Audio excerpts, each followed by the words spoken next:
Hello everyone, in this video we have a new chapter that is pollution and conservation। तो सबसे पहले हम जानेंगे नेचुरल रिसोर्सेज क्या होते हैं। वो रिसोर्सेज जो हमें गॉड ने दिया है उस रिसोर्स को हम क्या बोलेंगे, नेचुरल रिसोर्स।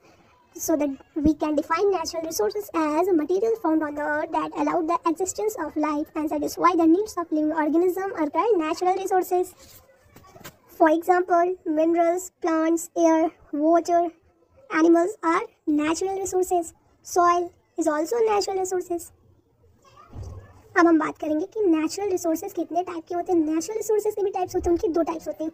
पहला हमारा होता है रिन्यूएबल रिसोर्सेज, दूसरा नॉन रिन्यूएबल रिसोर्सेज। तो सबसे पहले हम जानेंगे renewable resources. The resources that can be restored और recycle over time through natural processes are called renewable resources. वो रिसोर्सेज जो कभी हम उन्हें रिस्टोर कर सकते हैं, रिसाइकल कर सकते हैं, रिजनरेट कर सकते हैं टाइम पर थ्रू नेचुरल प्रोसेस से, उस रिसोर्स को हम क्या कहेंगे, renewable resources. They are unlimited in quantity. ये अनलिमिटेड क्वांटिटी में हमें गॉड ने प्रोवाइड की है।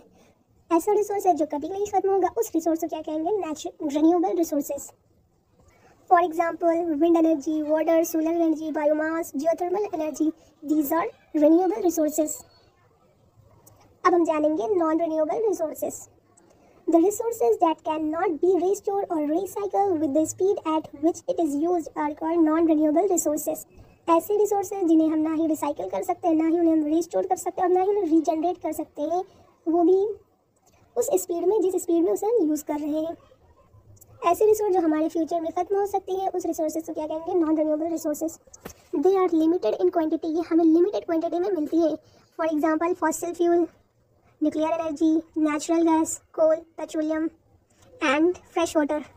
These are non-renewable resources। हमें कंजर्वेशन क्यों करना चाहिए रिसोर्सेज का?